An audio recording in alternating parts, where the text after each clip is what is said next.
individual sectors within the global economy are going to be decarbonised. The book is called Possible. That wasn't my choice of title. These things are all determined by publishers.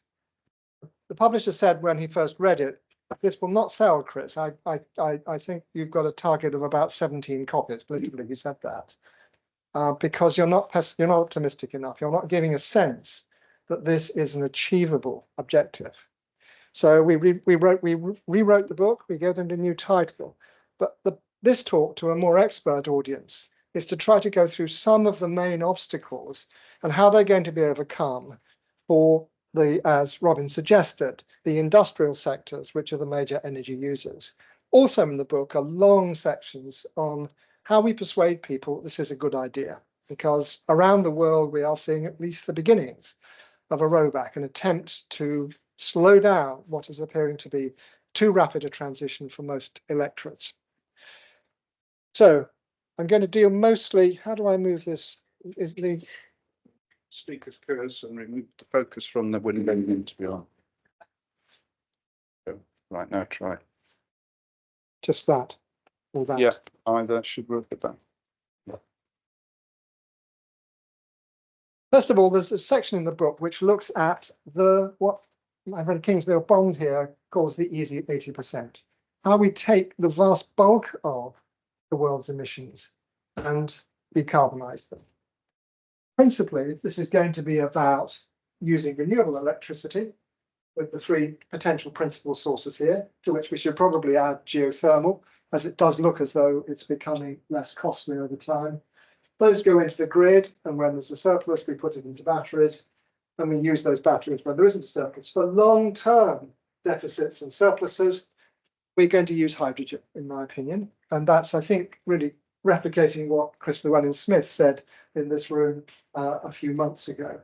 Hydrogen, in my opinion, is going to be the way in which we deal with long-term shortages and surpluses of electricity.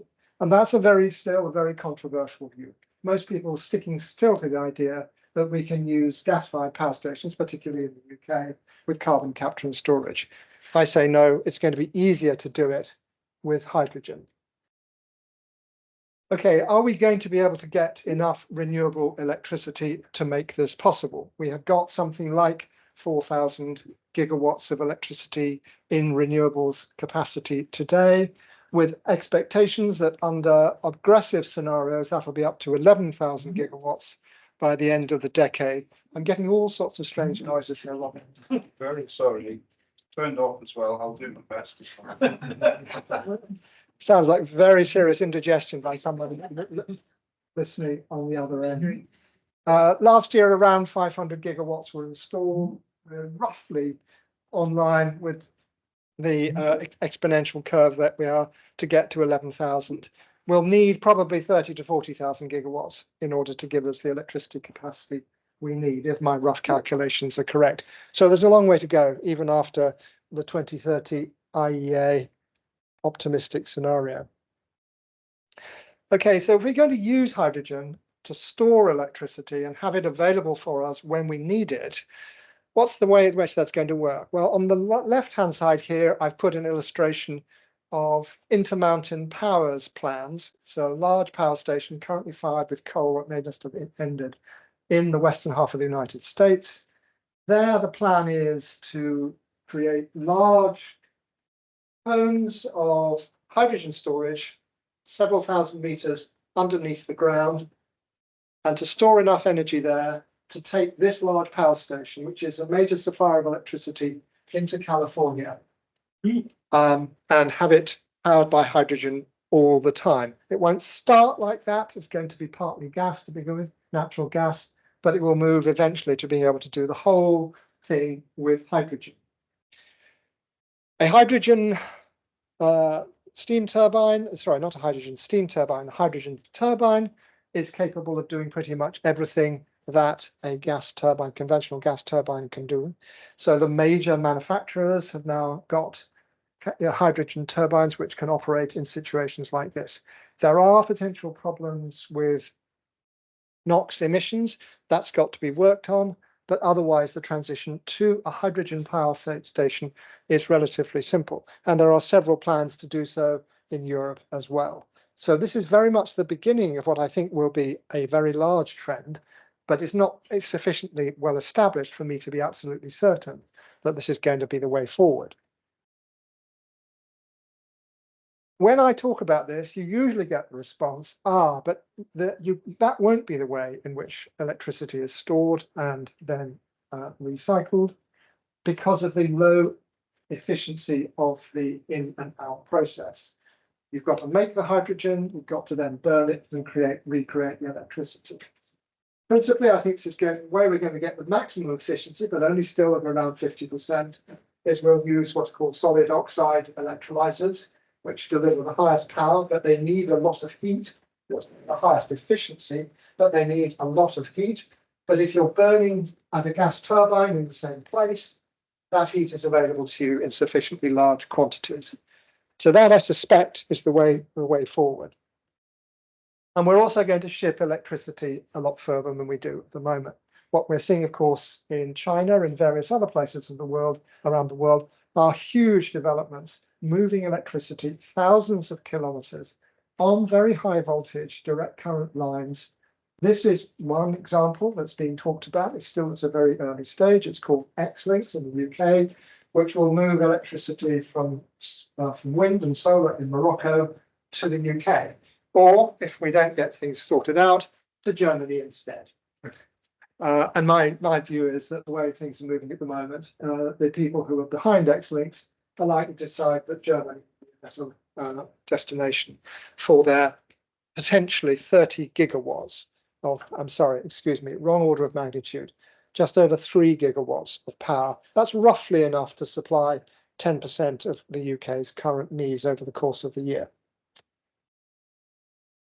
The other thing we're doing, of course, is at least talking about using offshore wind generation as the place where we make the hydrogen with the electrolyzers. Some people have begun to row back on this, but in my view, it's very likely that a lot of hydrogen will be created at the point of electricity generation, not least because the world is running very short of electricity transmission capacity. And it's often easier and very much cheaper to transmit energy, for want of a better word, a more precise word, in pipelines as a gas than it is as electricity. Now, Robin said there were 16 chapters in the book. These are the chapters.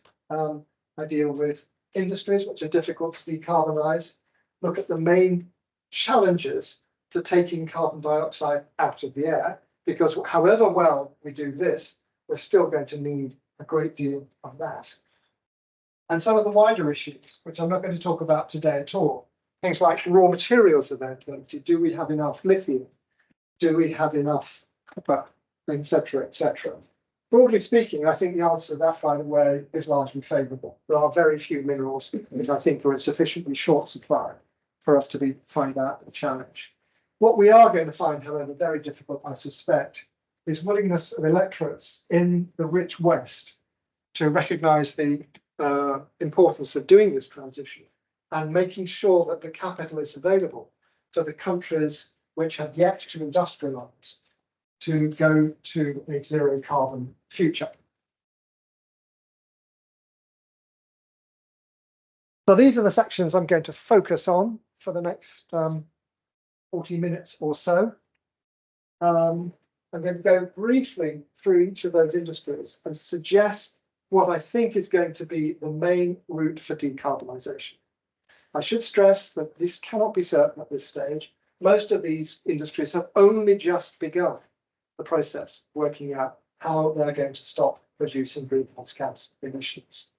I'll also briefly look at direct air capture, which is the most interesting and potentially the most powerful, one of the largest industries in the world, potentially the most powerful way we have of cutting the remaining, probably according to the IEA, 6 gigatons of CO2 and other greenhouse gases that are going to be going into the atmosphere even after full decarbonisation of the energy system. So I put this onto a chart. I'm sorry you won't be able to read it, but I just wanted to say, here it is. This is what I think is going to be the pattern of the solutions that we choose for those industries that were on the left-hand side of the previous chart. But this will be available online if anybody wants this. Now, I'm hesitant about this, but it's important, I feel, to try and put it onto a chart. Each one of these X's could well be in the wrong position. But in the case of steel, for example, at the top, I'm saying the roots are going to be the use of electricity, the use of hydrogen, and greater recycling through electric arc furnaces.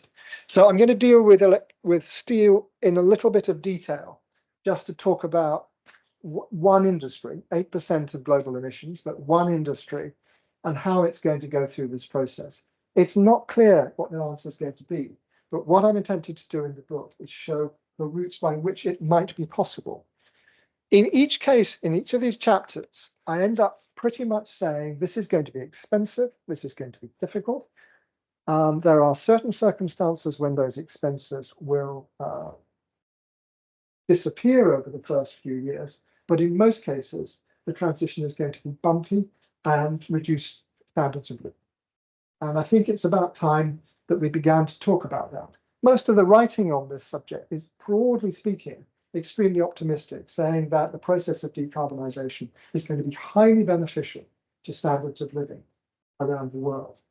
I'm sure, and in the case of a transfer to renewable electricity, the first 80%, that's absolutely right. But for the last 20%, there's no question about it. This is going to be expensive and extremely disruptive, going to be resisted by electorates around the world. Those sectors, as I've listed down there, the ones we're going to briefly deal with here, are large. They are responsible for a large fraction of total world emissions today. Starting at the top with steel and coming down at the bottom to roughly 2% for clothing. Down at the bottom here is the thing which, of course, we don't even dare talk about in some ways, agriculture. You'll see numbers that vary between about 15% and about 30% of global emissions for that. I think 25% is approximately right. Most of that, as everybody in this room knows, comes from ruminant animals and other forms of livestock generation. The world's not even begun to think about how it's going to deal with that. Steel, 8% of emissions, and I say I'm going to look briefly at hydrogen, electricity, and recycling, and a brief look at biomass and why it probably won't be the solution to steel. Very roughly at the moment, with 2 billion tons of steel a year, of which roughly 1,300 is made from from iron ore, primary steel.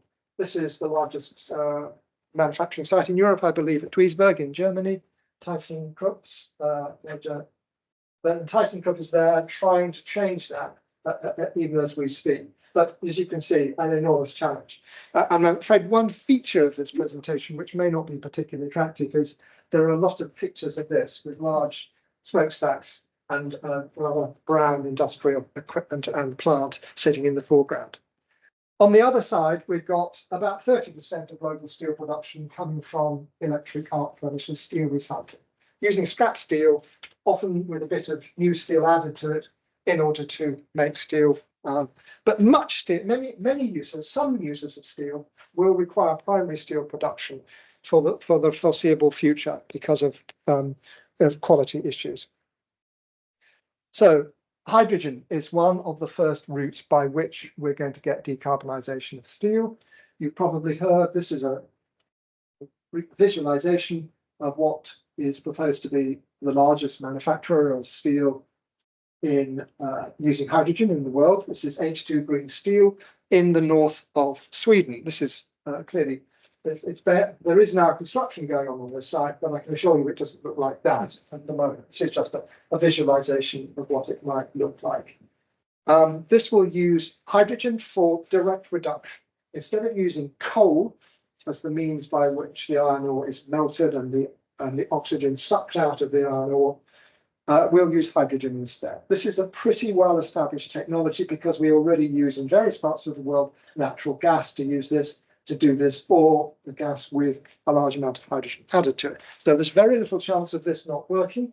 This, by the way, this company is probably the single largest raiser of new funds in the world over the last 2 years for an individual project startup, many billions of pounds. Okay, so it's going to happen, but even this, the most advanced project in the world, faces significant problems. It's in northern Sweden, where electricity is very cheap and often in considerable surplus, but it's just being told that it can't have as much access to the grid as it expected to have. Now that will still be debated. There is also very limited transport line to this project, only one single track railway, and so there's a lot of other issues. We can't just solve the problems of the transition by using interesting new technology. Now, when we come to using electricity for steel manufacture, we've got another series of very interesting companies that are beginning to edge forward. When I say using electricity, this is using electricity with iron ore, passing the electricity through the iron ore and causing the breakup of the iron ore, which is iron oxide, into iron and oxygen. Electra is doing this using an aqueous solution. The company which is probably better known, this is an American company, by the way, but the company that's probably better known, Boston Metal, will do it in a slightly different way. The idea is that it's possible to make iron from low quality iron ore. The previous slide we saw, H2 green steel, one of the other problems which I didn't mention is it will require extremely high quality iron ore, meaning bringing it from Brazil and from a small number of other, Canada, and from a small number of other places, not using the cheapest iron ore, which would come from Western Australia. But this can use much lower quality iron ore, but it's a very early stage. So we can't know yet that it will actually work, but it's funded by Breakthrough Energy Ventures. So if Bill Gates thinks it's going to work, it will work. And then a route which is also being explored is, instead of using coal, using char, using biomass, which has been purified, that's to say heated to a high temperature in the absence of air, so carbon doesn't disappear. So what you've got over here is something like pure carbon, also known in some circumstances as biochar. But this is pyrochar. This is an invention in Australia, done still at a very small scale, but with an opportunity to provide a small fraction, I believe, of the total steel making capacity in the world. Problem number one is that current estimates suggest that these technologies will all be significantly more expensive than using cheap coal to manufacture steel. These are approximate estimates, but I've got these two both from the participant companies. How much electricity do you use if you make steel using hydrogen? How much electricity do you use if you use electricity directly? It's around 4 megawatt hours per ton of steel. Those are estimates from the companies. They won't write them down, but this is what they said to me. And there's therefore a significant premium in the context of current prices for steel of around $350 per ton in China, which is the place where these prices are set. So a $60 a ton difference, that's supported by, yeah. That's factored in the cost per ton of carbon emitters, which you avoid with the alternatives. Yeah. So that's what I'm saying here. But thank you for raising the question. So it's a big difference if we don't have a proper international carbon price. If we do decide, and the ton of new steel produces roughly 2 tons of CO2, depends on the plant and so on and so forth. So if we've got $100 a ton carbon price, that difference disappears. So the challenge for the world is to add roughly $200 a ton to the price of steel, $350 a ton today. Politically complex, politically difficult, but that's the only thing which is going to make it obvious that these new electricity using technologies are going to be economic to pursue. But so we've got, you know, in the UK, as the European Union introduces and monetizes the carbon border adjustment mechanism, this looks as though it provides sufficient incentive for steelmaking to continue in Europe. But one of the points I tried to make in the book, it does mean also that a lot of manufacturing around the world will move to lower cost electricity locations. This means, you know, cost of electricity is not $40 a megawatt hour in Germany, the main centre for steel manufacturing in Europe today. So as a result, What is the cost in the period?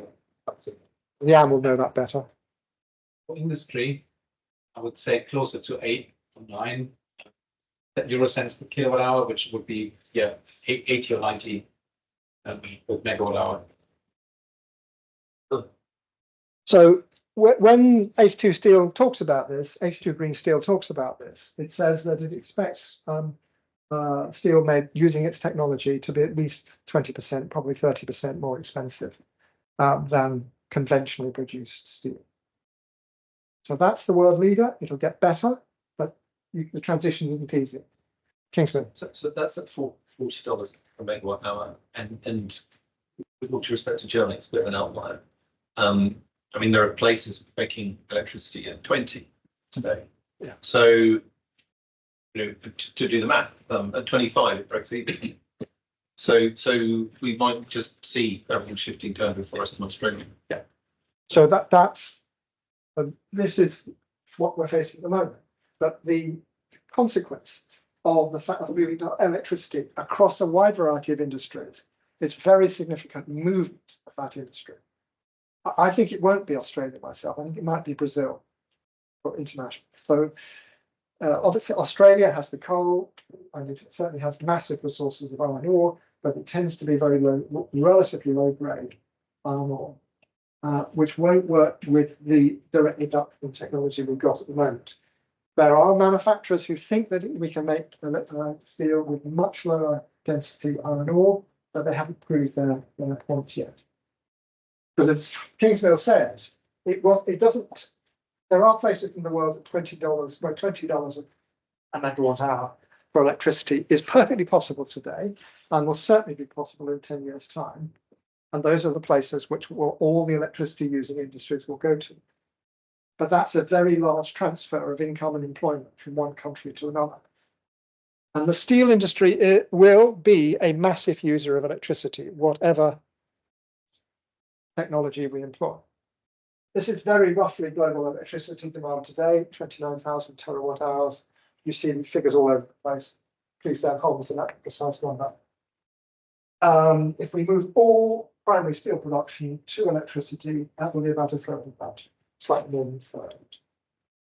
So very significant change and very different. However rapidly we develop electricity sources in very low cost locations, whether they be Morocco or Western Australia. This is a huge challenge to electricity distribution systems, as well as to industrial location and public policy. Chris, do you need a steady supply of electricity, or can you use surplus generation? Cost is virtually zero. Okay. Thank you, Nick. This, you need constants, but this technology is relatively easy to turn down and turn off. So you can at least conceivably, according to the company, run it when electricity is cheap, when there's a surplus, and therefore now. And in the case of this technology, you've got the electricity. There's going to be huge solar farms and wind farms close to this, and you'll turn it into hydrogen. So you've got hydrogen storage as well to deal with there. But this has all been done on a very small scale so far. There's an experimental hydrogen storage site with a steel plant, SSAB, also in Sweden, not very far from this. But we have yet to show that this is conceivable on the enormous scale that these plants are going to operate on in terms of usage. there are, I can't remember the exact figures, but the H2 green steel operates in an area with an average excess production of electricity of about 35 terawatt hours a year. And it will use all of that. So it's no good saying, oh, Sweden will have lots of spare electricity. It won't have enough spare electricity.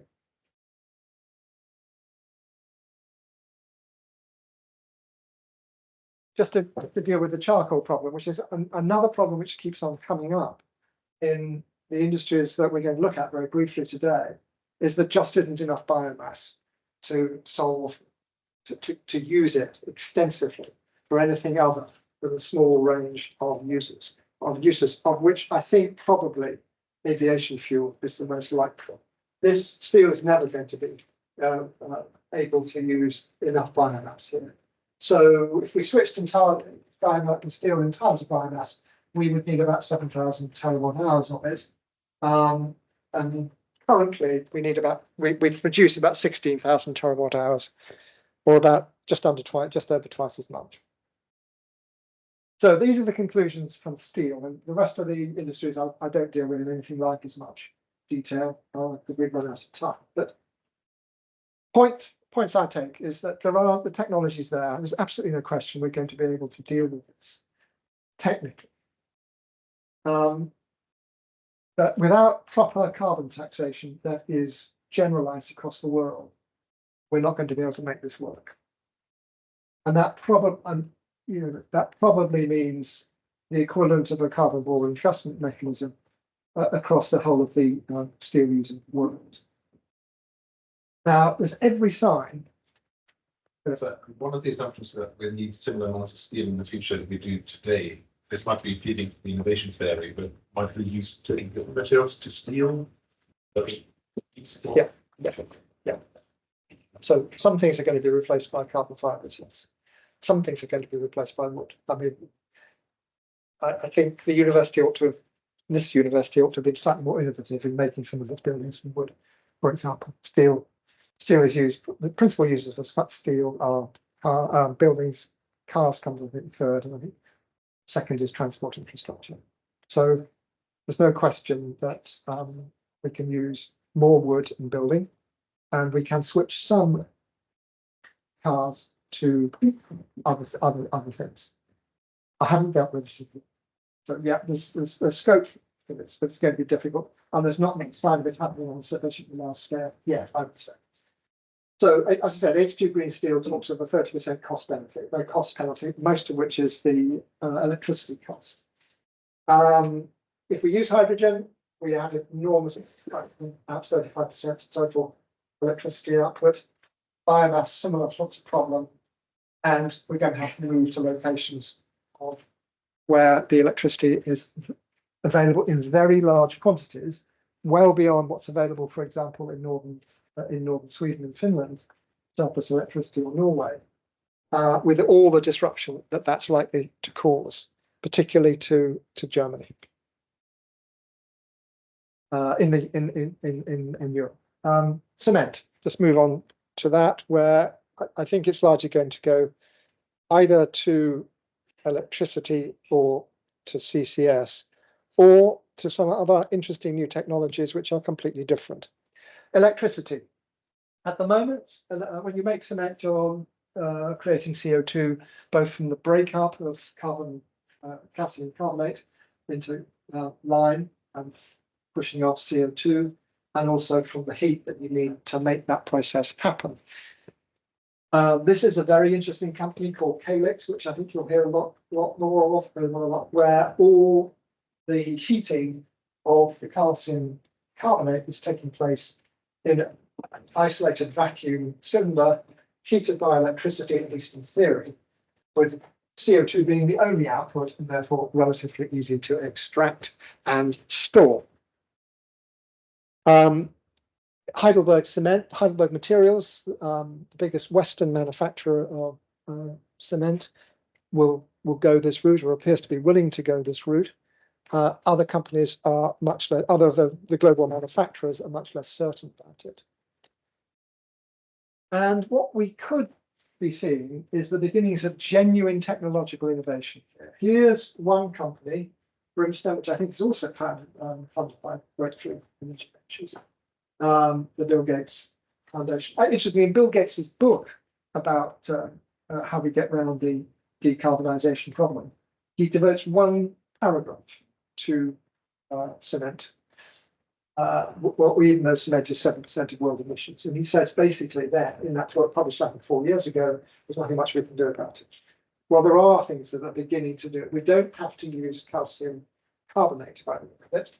This company, Brimstone, an extraordinarily interesting company and attracting a lot of attention, is using calcium silicate and creating a line from it. It's precisely the same line, and therefore doesn't have to go through any extensive testing procedures to make this happen. Fertilizer manufacture. This isn't dealt with extensively in any writing, but it is problem. So everybody thinks that just because you can now make hydrogen relatively cheaply, it's going to be possible to switch fertilizer manufacturer to hydrogen with no consequences. Actually, no, that's not going to be the case, because it's not just ammonia that you want using the hydrogen. You're also going to need to turn that ammonia into urea, which is the main fertilizer type that the world uses at the moment, particularly in places like India. And that the chemical process to make urea requires carbon dioxide. You have to have a source of carbon dioxide, which is why I say that CO2 in there. Fertilizer manufacture is complex and not particularly difficult to do. It happens in thousands of locations around the world, but it is extremely intensively used of energy. So at the top is the manufacturer on the left-hand side of ammonia from air, that nitrogen from air, and from natural gas, which is broken down heat into hydrogen and carbon monoxide. They make ammonia from that, then nitric acid, and then comes out at the other end with carbon dioxide added to it as urea and ammonium nitrate.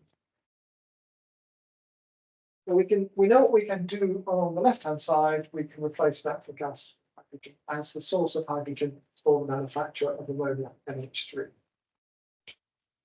How do we get the carbon dioxide to add to that ammonia to make the urea? Well, we're not absolutely certain how we're going to do that yet. The fertilizer industry is moving as fast as any other industry, but it's still less than 1% towards a decarbonised future.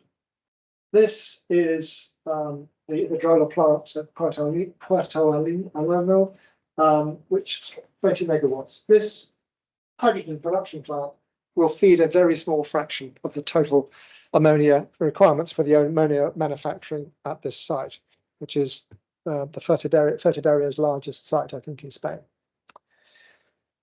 So we can talk a little bit about carbon dioxide capture later, but let's move on to heavy industry, which is roughly 5% of global emissions. And by this things I mean like paper manufacturer, ceramics, and to a certain plastics is separate, but other activities which need very high levels of heat. At the moment, this is usually usually created by natural gas. What is here, this is an Italian ceramic manufacturer, Irish Ceramica, which makes heavy big tiles for public buildings and offices and places like that. This has moved towards the use of hydrogen directly as the source of heat, and that's perfectly possible to do, but probably at the moment very expensive indeed compared to the alternative of using natural gas. But for other applications in industry, here are a few alternatives.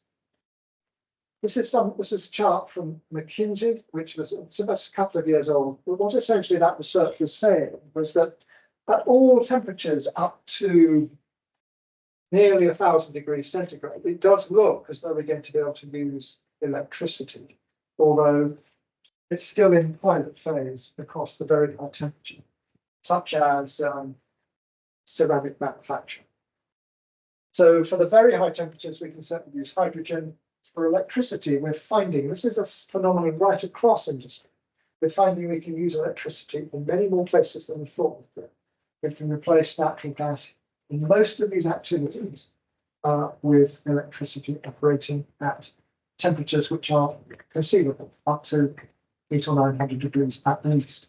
But things like the drying evaporation of paper in paper mills, clearly we can switch to electricity. But once again, it's very unclear what the actual implications for the cost are going to be. Heavy freight transport, by this I'm predominantly meaning. Sorry, can I ask a question on that last one? Can you talk at all about industrial heat pumps? Industrial heat pumps. Okay, thank you very much for that. Okay. So in this country, we focus on heat pumps for use for low temperature heating for domestic buildings. Obviously, there's enormous resistance to it in this country. It's pretty much the only outlier in the world now, in the industrial world, refusing to go as fast as possible with heat pumps. Domestic heat pumps, more domestic heat pumps were installed in the United States last year than conventional gas or oil boilers. That's an indication of just how far behind this country's got. But Kingsman was asking about the use of a very much larger, higher temperature heat pumps. There's no question at all that we can now get heat pumps to take our relatively low temperature heat up to around 400 degrees circulation. So for many of those activities on that last sheet, we can begin the process now already, using large-scale, heavy industrial heat pumps to get the heat sources that we need for these complicated industrial processes which rely on heat, whether they're food manufacturing, paper, right up to the things which need hydrogen. So I said about heavy freight transport, trucks. This is predominantly about trucks, because I think it's pretty clear around the world that buses are going to go electric. No question about that. And many other things will go electric as well. Some things may stay with hydrogen. I'm thinking of things like extremely heavy vehicles at remote mines. But for the vast bulk of trucks, my opinion is, and we can test this out, we can talk about this, I think it's going to be electricity. This, for example, is one of the full range of electric only trucks that are now produced by Volvo. It carries a full container. It can't carry it the same distance without recharging that a diesel powered vehicle would be able to. But nevertheless, what we see from manufacturers like Volvo and Scania is a complete optimism now about the ability of the world to move to electric only propulsion for even the heaviest 40-ton plus vehicles like this. Now, this would be very expensive. That's again the point, but much lower cost to operate and with probably a longer life than the 10 or so years that a diesel equivalent would get from this. But we now have a whole range of Scania and Volvo trucks able to do this, albeit with with quite a limited range. So this one here it's being sold, for example, from Maersk, the shipping company, for use in pretty close to ports at which Maersk services. Moving on to shipping, I think a year ago it was not absolutely certain the way in which the shipping industry would decarbonize. To me, it looks as though the industry itself has now decided the way it will go, with many reservations. For very short ferries and things like that, electricity will be fine. But for longer distance, heavy shipping transport over oceans, it looks as though the medium is going to be, at least to begin with, dual fuel methanol and fuel oil ships. So methanol can be made in a decarbonized way from hydrogen and from direct air captured CO2. Very simple chemical. The industry has decided that it probably prefers methanol to the key alternative, which would have been ammonia. Ammonia almost certainly would be cheaper, but the shipping industry appears to have decided that the consequences of moving to ammonia are just too risky. Too much risk to the shippers, to the people who work on the ships, too much risk at the ports, and so on and so forth. So the challenge for the shipping industry is to develop enough methanol bunkering ports around the world that it can switch to this use of electricity, to this provision of a provision of energy. There's a very long way to go, but this is the first large-scale Maersk container ship, which is powered by a methanol or heavy fuel oil dual fuel engine. Maersk is the leader in this worldwide. It's developing the sources of methanol from green routes in the main locations around the world, ranging from China to Brazil to Northern Europe. Is there another market for methanol in Canada? But the huge market, Okay. Yeah. And that might help drive down the cost. plus the methanol. Yeah, but none of that's green at the moment, and green methanol is being driven by the shipping industry. Absolutely no question about that. Under the leadership of Maersk, I mean it's a truly remarkable what they've managed to do. But it's also places like Singapore which have decided that methanol is going to be the fuel of the future, and has developed the bunkering infrastructure now to enable complete conversion to methanol eventually. Methanol, and Singapore is the single most important port in the world. Great port. Aviation. What's the route going to be for aviation? Well, there are people. If you look at Airbus publicity, it looks as though it's going to be hydrogen, liquid hydrogen, or it's going to be batteries. Once again, for very, very short distances, batteries might work. I don't think it's going to work for long distances, although those of you who followed Zero Avia might be more optimistic. My view is that it's going to be a synthetic fuel again, like methanol, but this time it's going to be synthetic kerosene. So it's directly substitutable for aviation fuel as it exists today. That kerosene can be made from captured carbon dioxide, or it can be made with the carbon from biomass.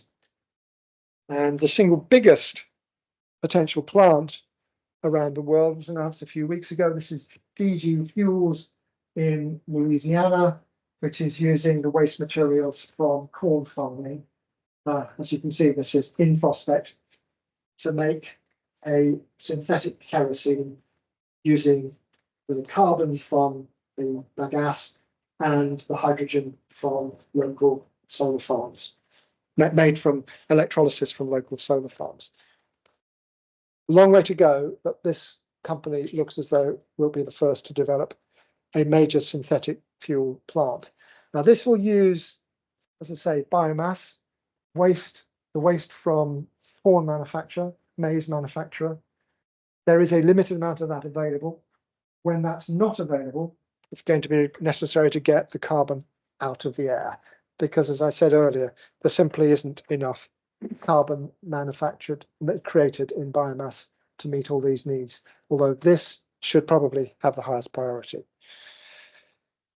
An alternative is to use, as I say, direct air capture to capture the carbon, and for the hydrogen you use for making kerosene, you'll need electricity.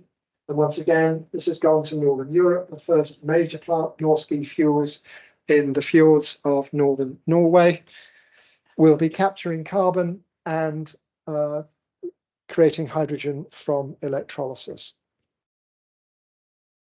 Plastics, a wide range of alternative routes there. Can't talk about them in much detail. But this is, I think, it's one of the most interesting companies in the world. Pretty much no plastics are properly recycled at all worldwide at the moment.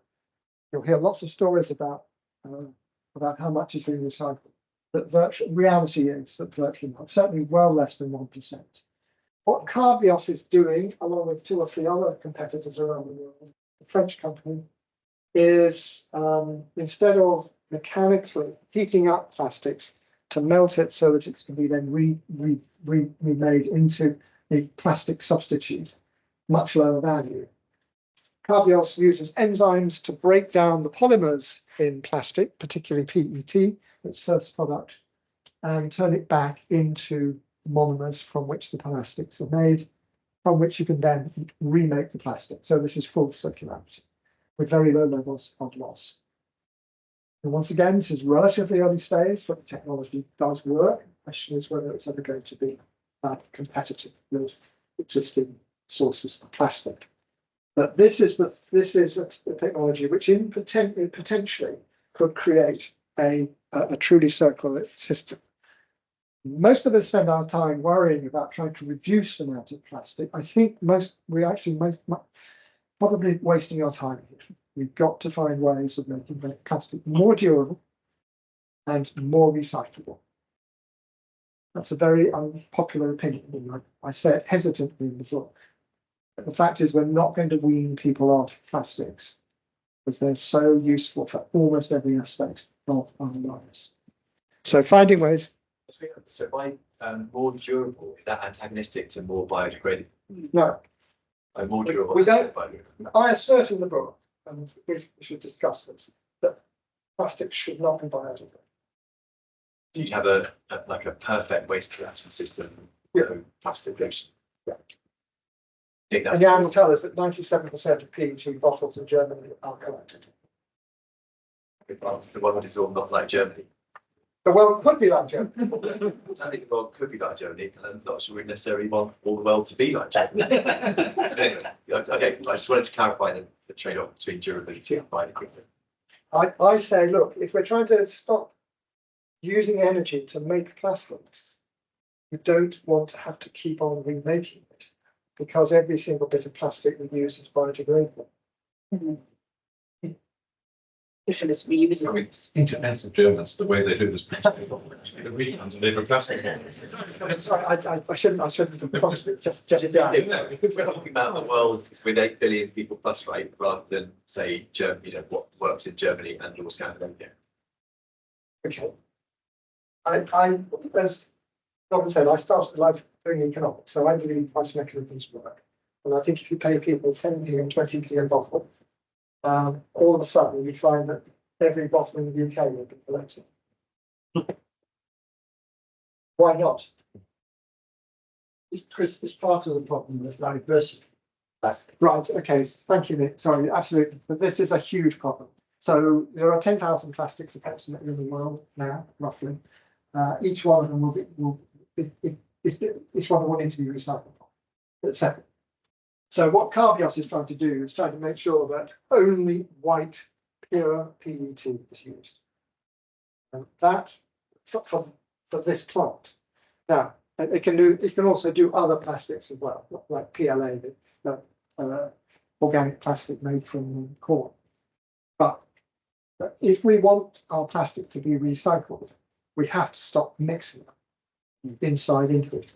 So at the moment, a lot of our branding of our consumer goods is carried out by using plastics to make things slightly different, colours and textures. So I'm afraid there has to be some regulation here which says plastics need to be made from things we call plastic need to be made from single plastics, and they should not use. They should either use a small range of colours, or they should only use white clear plastics. Once again, all this sounds incredibly impractical, but I do try and suggest in the book there isn't really any alternative. Plastics is a really difficult problem. Clothing. Just a quick addition on plastics. This happened after your book was released, but last week BASF started to operate the world's first steam cracker electricity, where they make some of the key ingredients for plastics the first time with electricity. Right. So I just saw that. That's quite interesting. Yeah, too. I'm sorry, But it's different to what you yeah, talked about. it wasn't all. Yeah, no, I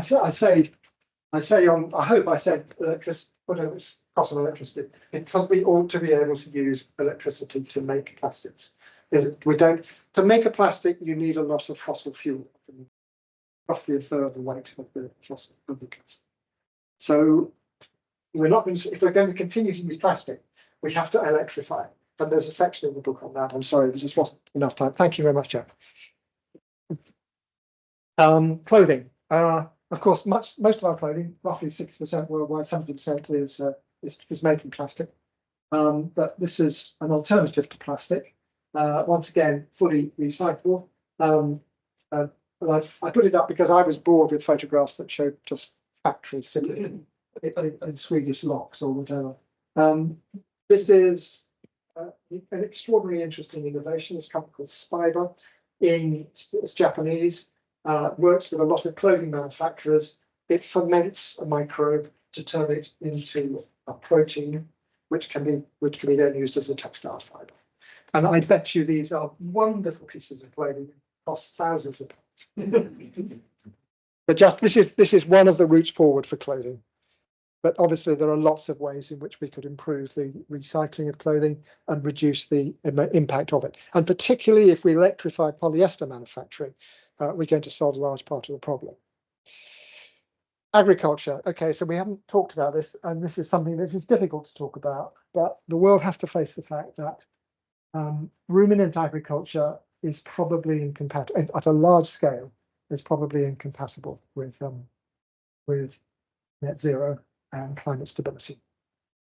Now, of course, what comes out of ruminants is largely methane. Methane doesn't last for very long in the atmosphere. So the minute we start turning down the number of animals in the world that use the ruminant digestive system, we'll begin to see reductions in methane concentrations. But at the moment, we're still, of course, seeing substantial increases in the number of cows in the world as the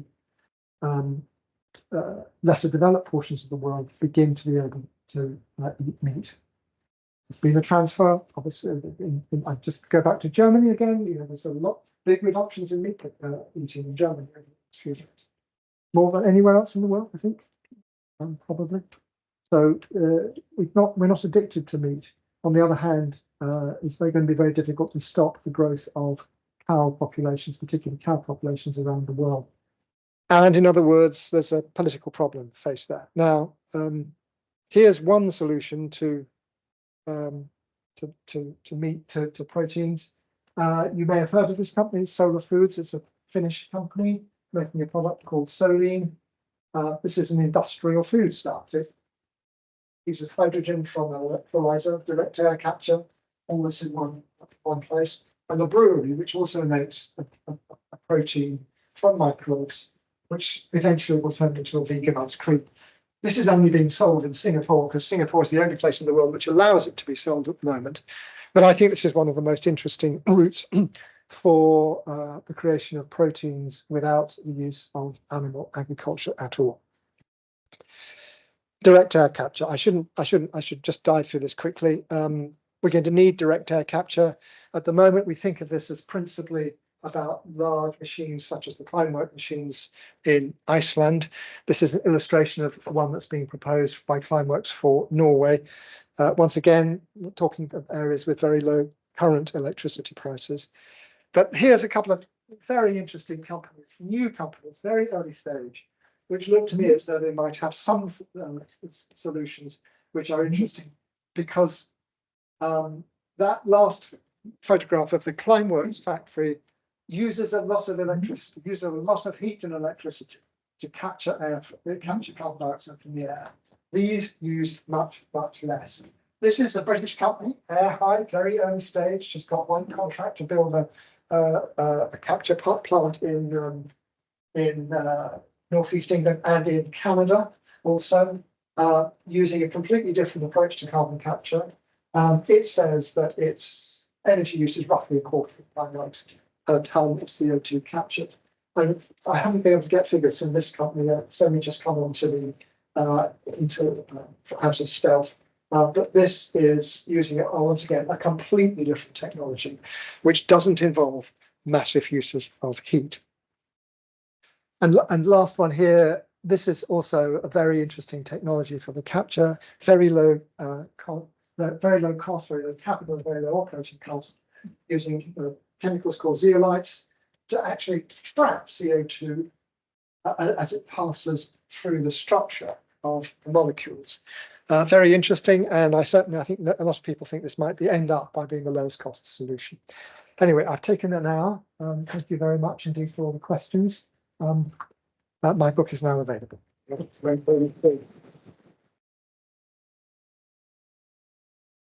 Chris will probably take a couple of questions in a moment. One thing I've heard proposed is actually plastic is one of the most durable ways of burying carbon because it's already locked up in a plastic.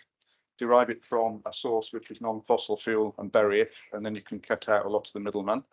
We were hoping to have some people talking about the energy requirement for direct air capture, but not a lot of it's been happening in the UK. But now you've given us a name of a UK company, that would be interesting.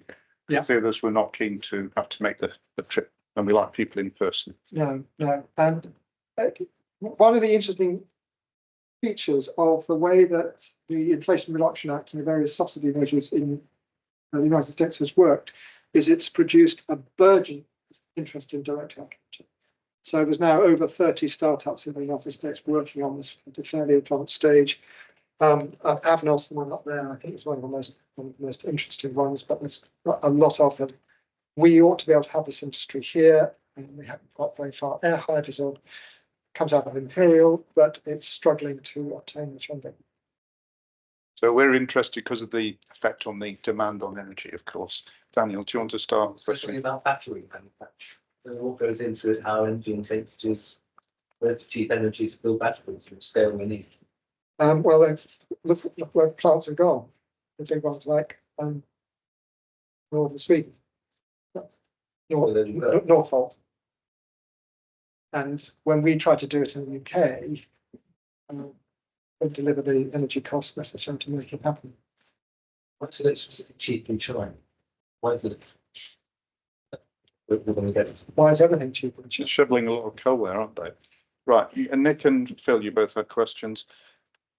Just what you think about using natural ways of capturing CO2. And on paper, they sometimes look like they tell a lot. What's your take on it? You're talking about like weathering of ground up rock or soil? No, natural, well, I was talking about trees, peat bogs, or mangroves, or burying trees.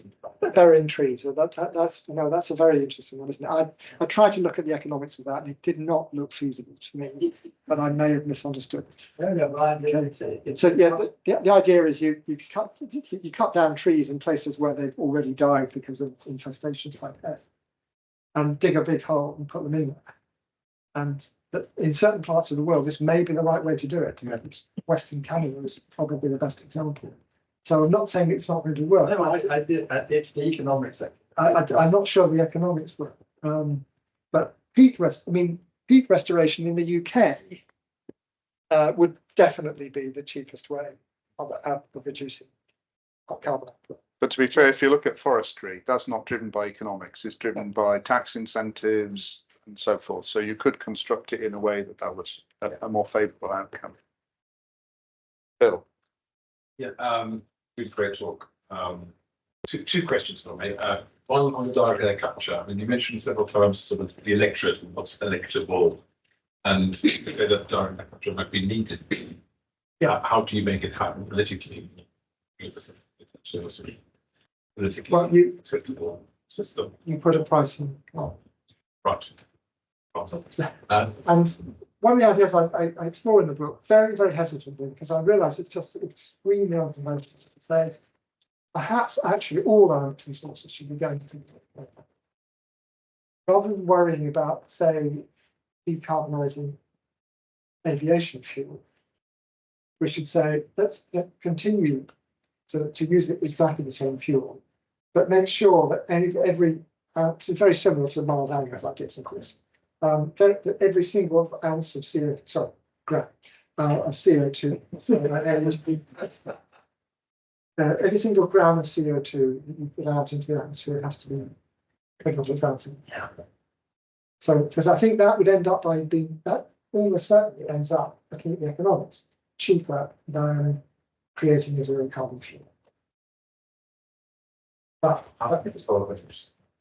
You mentioned ammonia doesn't matter. You couldn't go the safety. Does that rule out ammonia more broadly for you? as you mentioned, this, I think it runs very from that purchase transmission. That's been. No, I think it's particularly difficult on ship travelling large spots distance, where you've got a large amount of movement.